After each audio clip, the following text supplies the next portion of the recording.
Khamenei के घर पर ये हमला और ये न्यूयॉर्क टाइम्स में ये खबर आई है सामने, जिसमें ये खबर है कि खामनेई के घर पर ये देखिए सैटेलाइट से तस्वीरें बाकायदा ये जारी की गई है। खामनेई के घर पर जब अटैक हुआ है उस वक्त की क्या स्थिति थी, ये सैटेलाइट इमेजेस ये न्यूयॉर्क टाइम्स ने ये जारी की है सैटेलाइट तस्वीर के जरिए। आप देखिए, अब ये किसी को नहीं पता है कि खामनेई इस वक्त कहाँ है। खामनेई क्या ईरान में है या ईरान से खामनेई निकल चुके हैं? अगर खामनेई वहां से निकल चुके हैं तो वह किस देश की तरफ गए? जो अंदेशा या जो बातें अभी तक कयास में है कि हो सकता है कि वो रूस की तरफ निकल गए हो सकता है वो चाइना की तरफ निकल गए हो, हालांकि ये बिल्कुल स्पष्ट नहीं है। लेकिन न्यूयॉर्क टाइम्स ने ये तस्वीर के साथ खबर छापी है खामनेई के घर पर हमला। और जैसा कि साफ साफ इजराइल की तरफ से कहा गया था, अमेरिकी प्रेसिडेंट ये हमारे टारगेट पर है, पेजेश्कियान की बात कर रहे थे वो, और साथ ही साथ खामनेई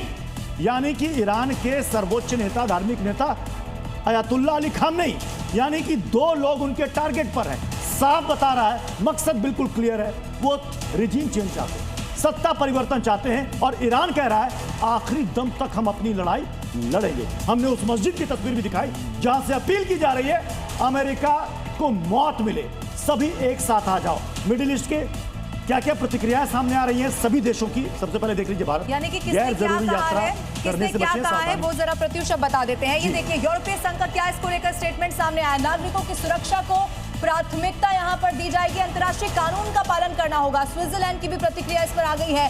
सभी पक्षों में संयम बरतने की अपील हुई है। हालांकि देखिए अब जो तमाम मुल्क हैं वो आगे भी आ रहे हैं, कैसे इस युद्ध को शांत कराया जाए। मलेशिया कह रहा है संकट के कगार पर मिडिल ईस्ट इस वक्त आ चुका है और अमेरिका और ईरान बातचीत करें, यानी कि युद्ध सोल्यूशन नहीं है, ये तमाम मुल्क इस वक्त कह रहे हैं। ऑस्ट्रेलिया ने कहा है अमेरिका के कदम का समर्थन हम कर रहे हैं। ईरान का परमाणु बनना गलत है। सबसे ज्यादा जो टेंशन इस वक्त तमाम मुल्कों को थी ईरान को लेकर वो यही थी कि वो अपने परमाणु प्लान को धीरे धीरे, और इनफैक्ट कहां तक वो पहुंच चुका था ये कोई नहीं जानता, लेकिन पिछली जो बातचीत हुई खास तौर पर परमाणु को लेकर, अब ऐसे में ईरान देखिए कहां कहां पर अटैक हुआ है वो भी इस वक्त आपके टेलीविजन स्क्रीन पर हम आपको दिखा रहे हैं। और ये मैप बताता है कि ईरान भी अब पीछे हटने को तैयार नहीं है, चाहे मालूम हो कि खामनेई के घर तक ये हमला पहुंच चुका है, लेकिन अभी भी ईरान पीछे हटने को तैयार नहीं है।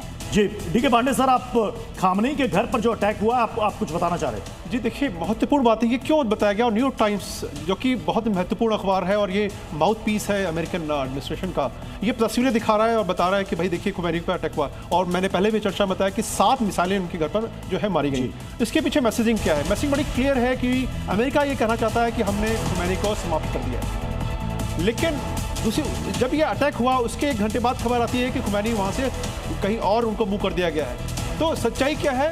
निश्चित रूप से कहा जाता है कि युद्ध होता है, सबसे पहला जो अटैक होता है वो सच्चाई पे होता है, खबरों। तो ये देखिए नया वीडियो सामने आया इजराइल के हमले का, ये सबसे लेटेस्ट विजुअल है। ये नया वीडियो सामने आया, ये देखिए इजराइल ने जो ईरान पर अटैक किए हैं, और ये मुझे लगता है कि सैटेलाइट इमेज है, ये जो तस्वीरें ली गई हैं, ये देखिए जहाँ पर ये मिसाइल्स वहाँ पर गिरे हैं। ड्रोन पिक्चर, ये शायद ड्रोन अटैक, ड्रोन पिक्चर्स है, ड्रोन से ली गई पिक्चर है। और ये देखिए ये एक्सक्लूसिव तस्वीरें आप देख रहे हैं, ये इजरायली अटैक की तस्वीर है। अब ईरान के एक साथ कई शहरों को टारगेट किया गया है।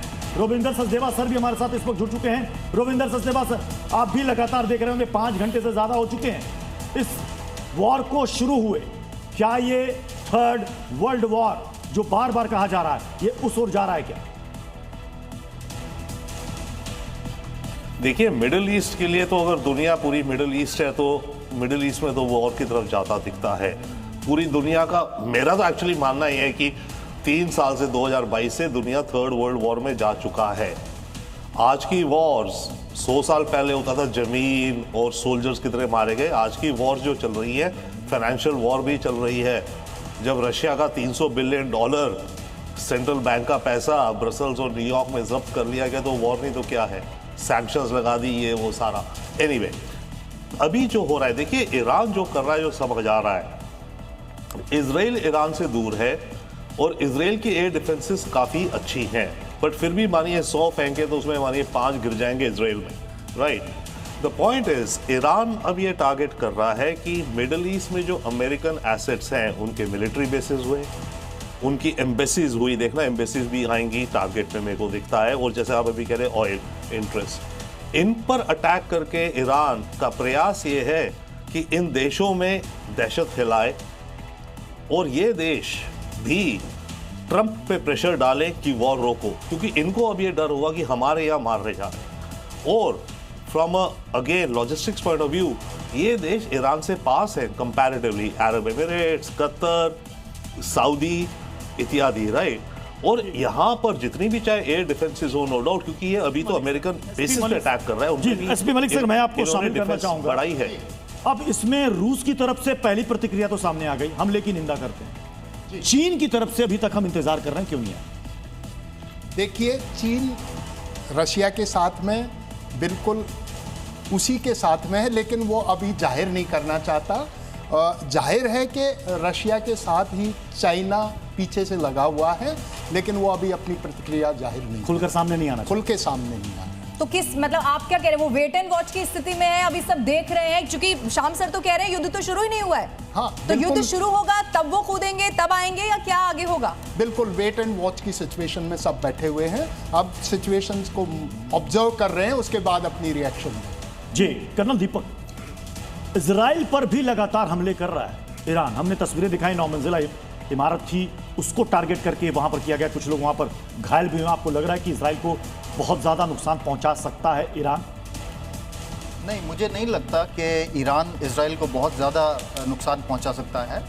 देखिए, ईरान के पास प्राइमरीली जो है मिसाइल्स का जखीरा है जी। उनकी जो एयरफोर्स है वो बहुत सक्षम नहीं है, बहुत काबिल नहीं है, क्योंकि उनके ऊपर बड़े लंबे समय से इकोनॉमिक सैंक्शंस रहे हैं, टेक्नोलॉजिकल सैंक्शंस रहे हैं।